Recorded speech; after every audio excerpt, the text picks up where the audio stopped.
Buenos nachos, amigos, and welcome to Record Breakers. Again, we're back. We can kind of get instead in a way.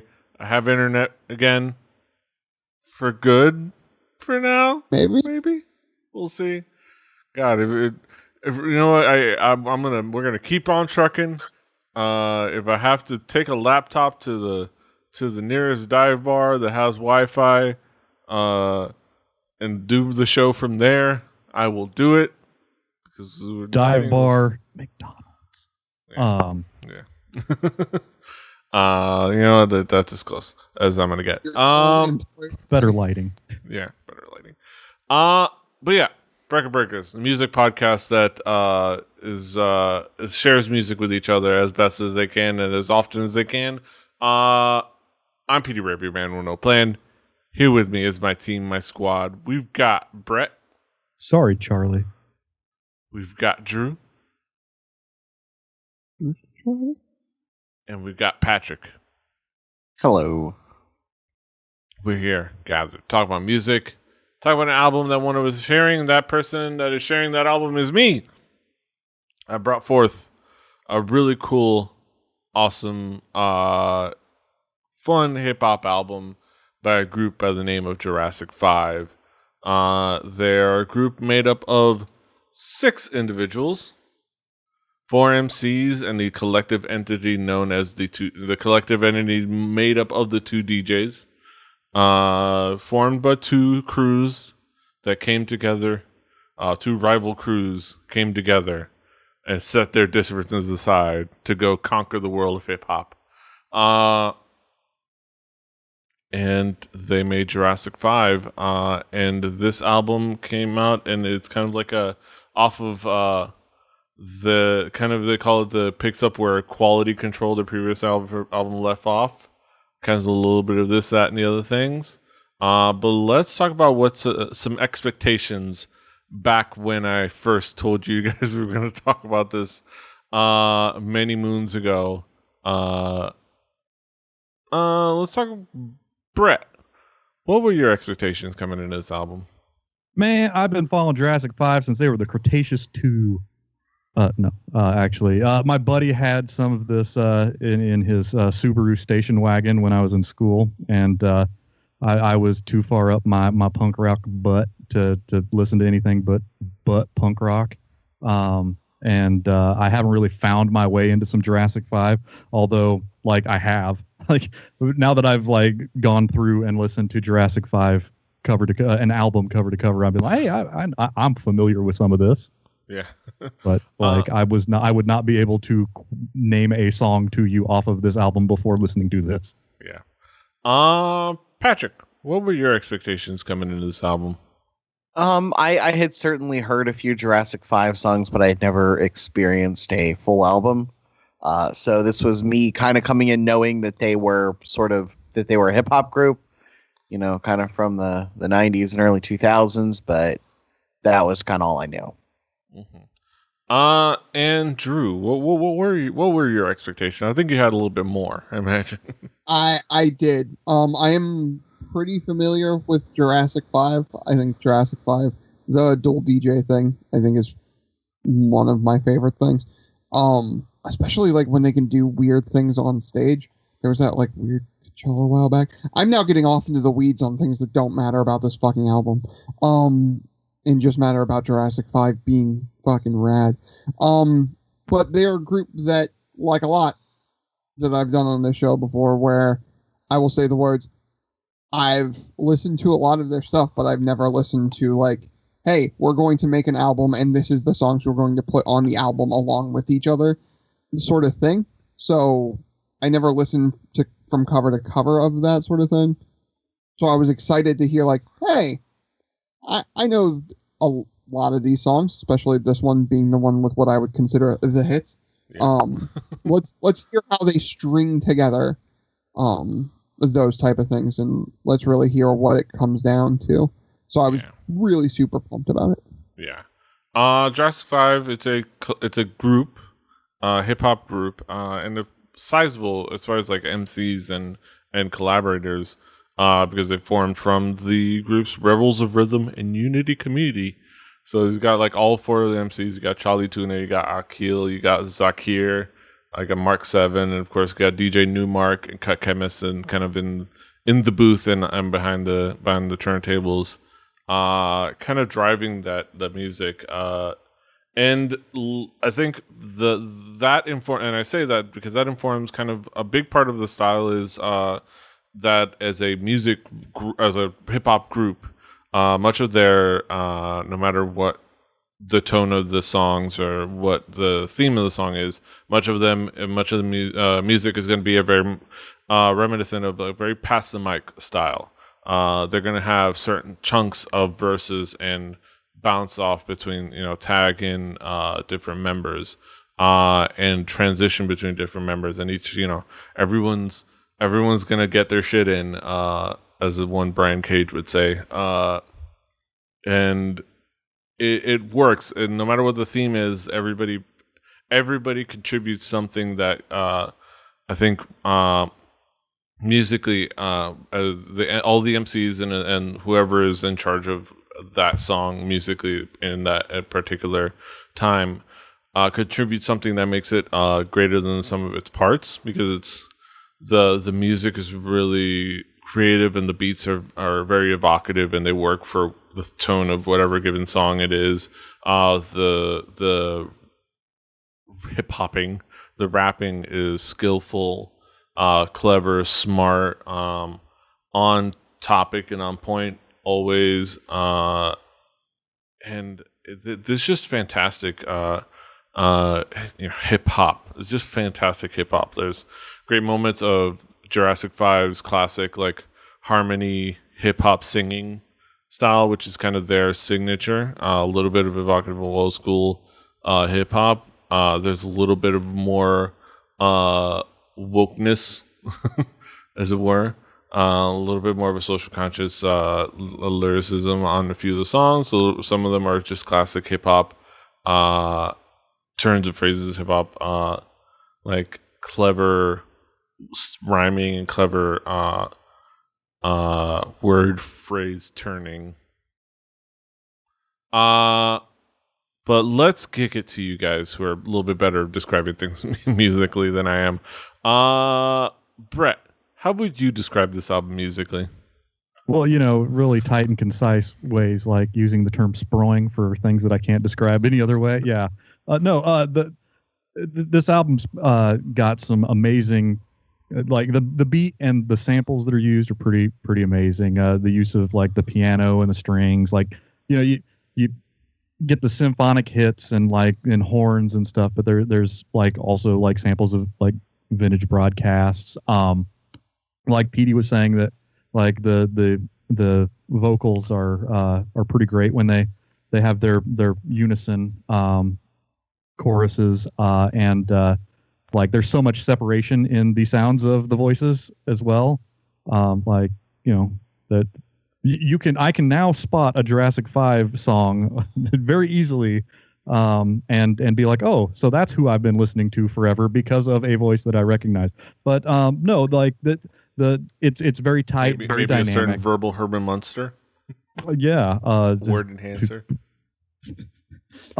Lyrically, this ain't hoes and different area codes.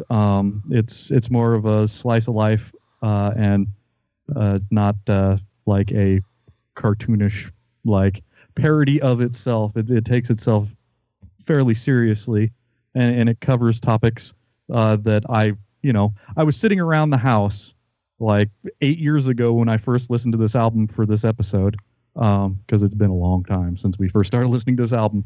And I was in the room with Daisy, and Daisy's like, that was the most like positive "Friends Are Cool" song I've ever heard.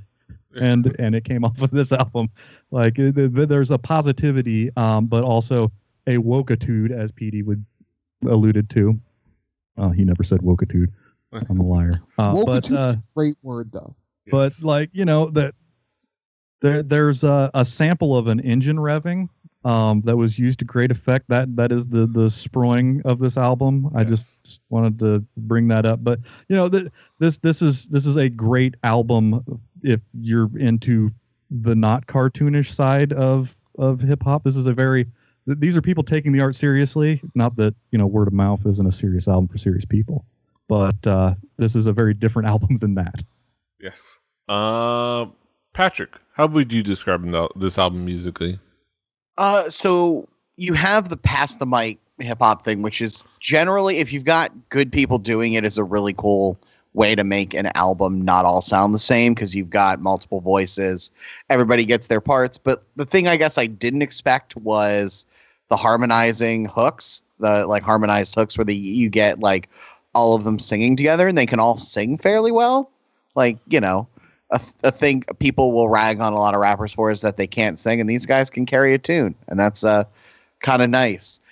Musically, it is old school sample based hip hop. Like, it is, lots of where have I heard that little sound before, except now it's been sped up and looped kind of thing. Like, it is the production is very much hip hop in the classic sense, where it is heavily relies on samples and DJs with turntables doing those sorts of things, which I appreciate. You check out the hook while DJ revolves it. Well, the DJs, they're stupid, but and as was alluded to, lyrically, this is sort of on the more real side of hip hop, and not the real over the top shit. It's I don't know if there's a way to separate hip hop into like sort of the sort of two distinct worlds of ridiculous shit and like real as fuck. This is like genres.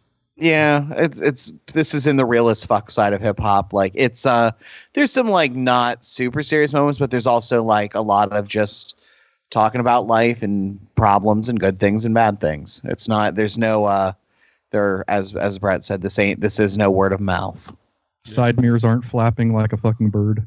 Yeah, no. Yeah. Drew, how would you describe this album musically? Well, I would say that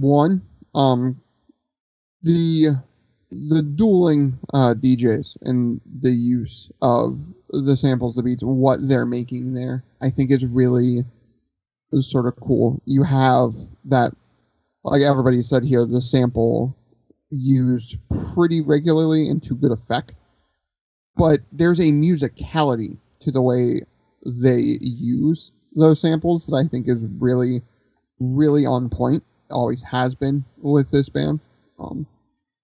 The pass the mic thing can either go great or can go poorly, in my opinion. And I think that Jurassic 5 is among the tops to do that. The group dynamic that they have, the very distinct tonality in voice, and the very distinct tonality in wokeness, as it were, I think is really cool because, well, like everybody here has said, they are a socially conscious group, but they're not to the degree where I think that putting this on in any group of people, whether the politics and the side taken is one that the people in the room may like agree with or even understand, right? Because that's sometimes the thing is like with when you deal with social issues, some people just don't look at certain things. You have parts of this, and we'll get into it, especially with like something like Inline or something like that, where like people maybe don't know the world in which they speak that they're hearing. But I think that even so, you can put this on a group of people, and those people can hear this. As everyone has said here in one way or another, the woke side, the real side, they're talking about some shit. They're talking about like weird like social issues with how you treat relationships in certain communities, and they're talking about being free and like just communities and how you build around that and like all that sort of stuff, right? But you have groups that like take a very in your face approach to that sort of thing, whether it be the punk rock groups like your Bad Religions or your Anti-Flags, of very finger pointing angry, or you have in punk rock a group like The Clash that will say it and they'll take a stand, but like it won't be like like anger about it. It'll be like this is who we are. And I think that Jurassic 5 more falls in line of, hey, this is who we are and we want to speak on something. We have actual things to say and we think they're important to say and we're going to say it in a poetic manner. And I think that's really cool. The music is just what I keep falling back to with a group like Jurassic 5 though, because it is just this Jurassic 5 in general, and especially this record, just oozes style with the rhythm. Like, whereas some rap albums, I couldn't, like, there are certain people that just cannot deal with rap, but, like, this is one of those things where even people who, quote-unquote, hate rap music, I think can find something cool here because the musicality in how they use the samples and how they use the beats, I think, is something to really behold. Mm-hmm. Yeah, and I think, it's something that is just so creative and so cool, and like how they construct their songs and how they flow well and how they meld well with those samples. And so we'll talk about some of the key tracks. I'll just do the. I'm probably actually going to skip a couple of major hits, but I'm going to talk about I'll do the record breakers thing, kind of. I'm going to talk about there's another one that the first track is a intro track, but the first proper track, we got Freedom, and which I think introduces you right away to what this album has to offer musically, from the beat, tonally. It fits so well, the tone of the song. The sample is so cool and interesting to kind of just like, with there's like that. It's just so cool and interesting. Kind of is soulful. With the vocal sample that's like the Freedom vocal sample that they use there. And then it's so smart and clever and interesting discussion on that song. Like, just like I think the line I go back to is they took away the slavery but kept the penitentiary, like which is like I think it's just such a big key word right there, where about what they're talking about the history when they go through like the big history, which is cool. Like, such a good way to introduce the album. And then go to a song like Break, which is catchy and cool, and it catches your attention, and it's just all about, the DJ in the back is gonna break, and like it's just that interplay with the DJ and the rappers, which is so integral and classic to hip hop. And then like DDT and completely out of left field, DDT, which is has no beat. It's just they had a recording of Kool Keith doing a freestyle. It's just like they threw it on the record. This is Kool Keith. We're just gonna fucking put Kool Keith on this shit. Like we had a Kool Keith that he just turned a verse at some point. Like he just dropped some bars while we were hanging out, and we had it recorded. So, I mean, if you had hastily recorded like Kool Keith acapella shit, you'd put that on your record, wouldn't you? Exactly. Fuck yeah. I know. And of course, speaking of classic, legendary appearances, I'll talk about one of the more hit songs, which is "A Day at the Races," which again that sample, that engine running sample, which is fantastic, and it's that classic pass the mic track. It just flows so well together. It's so cool and clever and fun, and like hearing all the guys get a shot and hearing Big Daddy Kane drop his verse, and it is just so fantastic. I'll let you guys talk about what songs you guys want to talk about. Brett, what would be some of the key tracks for you? Come to Brett Hibbard first for all of your hip hop deconstruction. The tracks that really stuck with me, if you only knew, the jazz, flute, piano samples with the simple drum beat, it make a great foundation. The hook pretty amazing. The entire song's pretty amazing. It was during my first listen where I was like, hey, I've been kind of missing out on this album has been in my blind spot, and I only just now figured out this many years later. But this is a song for musicians and a message that musicians of any genre should listen to about how about making it and passing it on. Pretty awesome. Break. It's the beat with a sparingly used guitar and bass, great unison vocals, pulling the guitars out, bringing in a different drum loop with different vocalists is pretty great. And I dug the scratching and the way that it sort of finished up tightly. And Some of Us, from like the marimba-esque lick at the beginning to the sample, I enjoyed a lot of it. The lyrical content coming from a baritone dad voice does a pretty good job of sending the message. Yes. Thank you, Charles. Yes.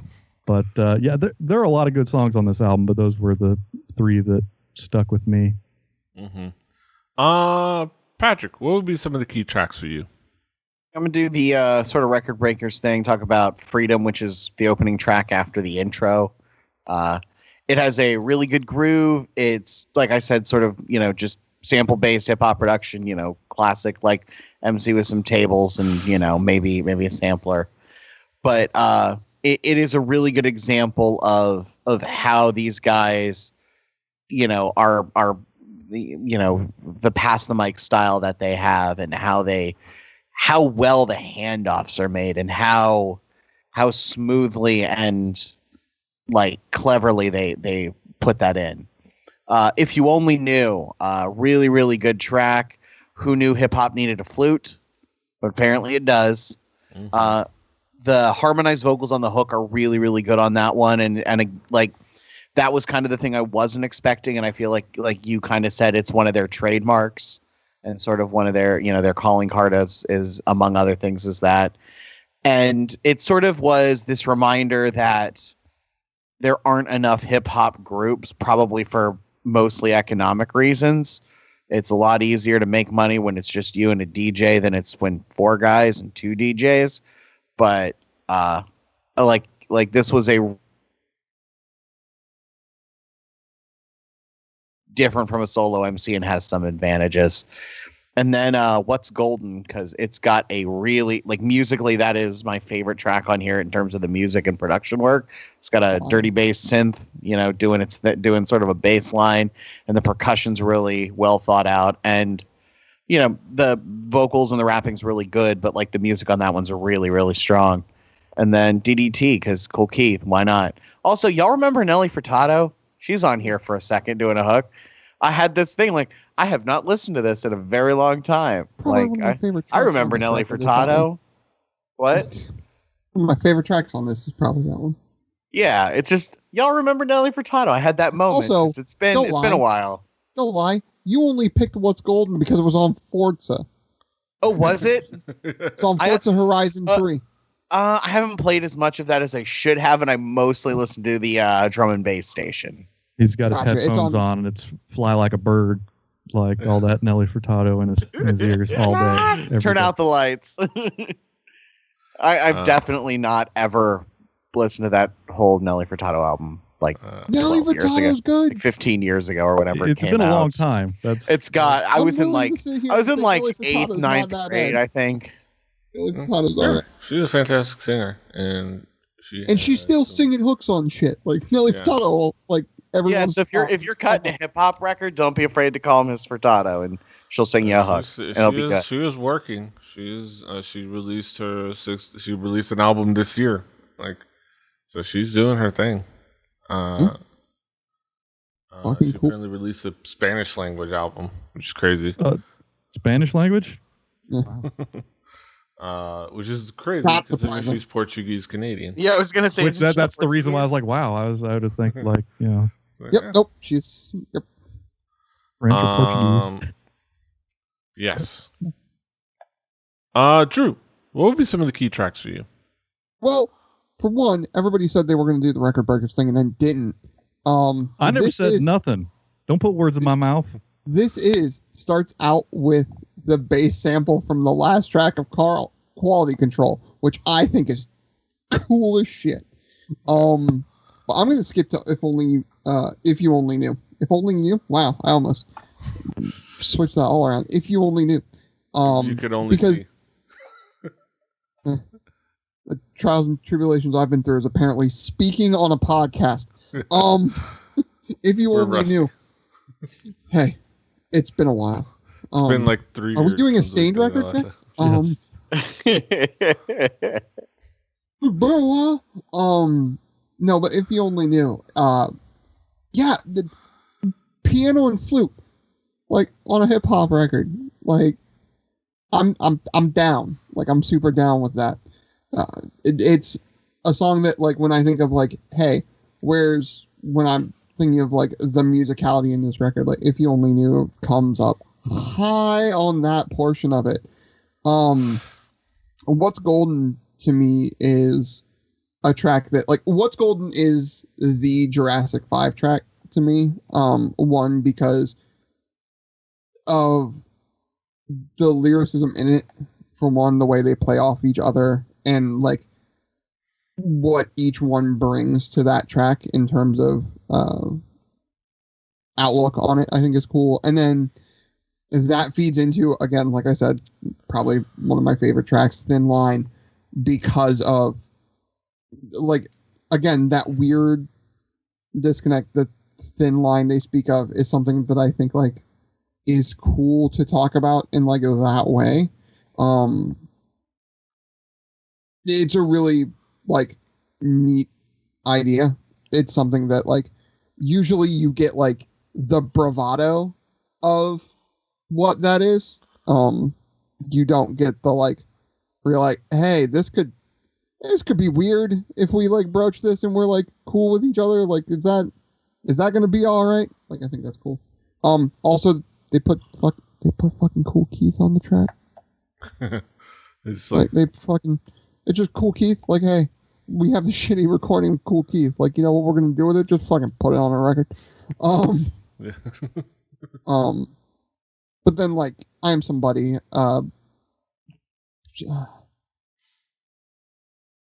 When a rap group acts as a group, I think is what I Am Somebody, like, really exemplifies for me.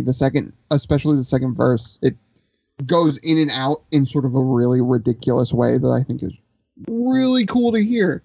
And that just is when you spend enough time with any musician, whether it's a drummer, a bassist, a guitarist, or you have something like this where it's like 4 people writing rhymes together and, like, making poetry and, like, doing that in a way that, like, they've been doing it for a while.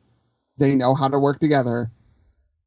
That to me is where that is, personally. Like, it hit. Yeah, I think overall it's just a fantastic record. Let's talk about some conclusions. Brett, what would be your conclusive thoughts on this album? Well, I mean, I come here, show up, I clock in, once every 18 years to the Record Breakers to listen to an album that I've never heard before and to play along with you at sometimes we're listening to a novelty Hulk Hogan record, but sometimes we're listening to something that's, like, for real and I should have saw or listened to many, many years ago. So, I'm happy that I heard, and I'm happy that in the years that I've been waiting to record about this album, I've listened to a whole lot of Jurassic 5 and their side projects of the members, and I'm very thrilled. I say, if you haven't listened to this album, well, why are you all the way this long into the podcast? And also, go do it, because it's a real hoot. Let me tell you, Humdinger. It is. It's a knee slapper. Patrick, what would be your conclusion on this album? I enjoyed this one. I mean, it's Hip hop is not my mainstay of music, but it is something that, when done well, I enjoy, and this is really, really well done. Probably an album I'll maybe occasionally come back to when I'm, want to hear something in this sort of genre and sound. It's a good one. Go listen to it. Drew, what would be your conclusions on this album? This is, in my opinion, one of the slowest underhand pitches that anybody on this podcast has ever done. I think that Jurassic 5 is one of those groups that, even if you don't quote unquote get the genre, it's something that brings something to the table for everyone. It's an album, now listening to all of it, how it was like sort of put together, even though I've heard most of these tracks before, listening to the ebb and flow of it and how it is put together and what is said, how it's said, how that works.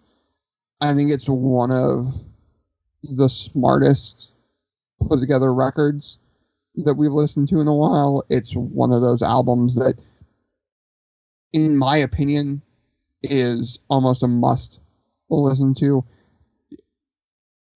There are a few groups out there, in my opinion, that I'm willing to say are as smart as Jurassic 5 were when they were regularly making music together. It's something that you would like to see them do more than just the occasional Coachella bit, but I want, the last full album they put together was 2006? I want, in this day and age, we need more thoughts from Jurassic 5. I want more. Yes, I agree. We want more. Yeah, Jurassic 5 was a fantastic hip hop group. They were super smart. They were super cohesive. They put out fantastic songs and albums. And this one is a fantastic example of it. It has a bunch of what makes them great, and they're more old school, jovial, pass the mic, harmony hooks style, and they're more kind of serious commentary style, and it all works well together, and it's fun to listen to, and it's a really interesting, cool listen, and I think it is a must listen to for all hip hop fans, and honestly, for anybody that wants to see if they could be into hip hop, this is a great example of hey, a hip hop record to kind of show somebody something more clever, something more of, I guess they would call it alternative hip hop or something like that. This is a nice shining example of that, and I think you should have already listened to it, but if you haven't, go listen to it. It's fantastic. But yeah, let's get into the main event of the evening. Let's crack our knuckles. Cracker Knuckles? Cracker Jack?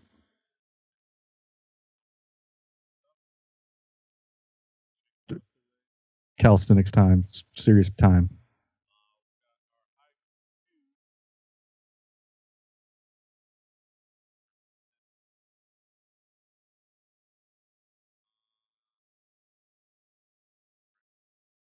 Did I hit something? I don't know. Oh, no, you didn't, because I couldn't hear Petey. Okay. I wanted to not. I was too busy cracker knuckling. Yes. Now we get to our Hecker reviews. We have Brett. What is your? Oh, hey, how's it going? Hey, great pair of DJs. Alternative take on rap. A solid album. Mm-hmm. Patrick, what is your haiku? High quality raps, Great old school production. A solid album. Yeah, I wrote. Yeah, sorry. It's like when you show. It's like when you show up to the event and two people got wearing the same dress. Like, yeah. I wonder how many haikus I've made in with that line. Yeah. Let's not talk about that. Drew, what is your haiku? Refrigerator.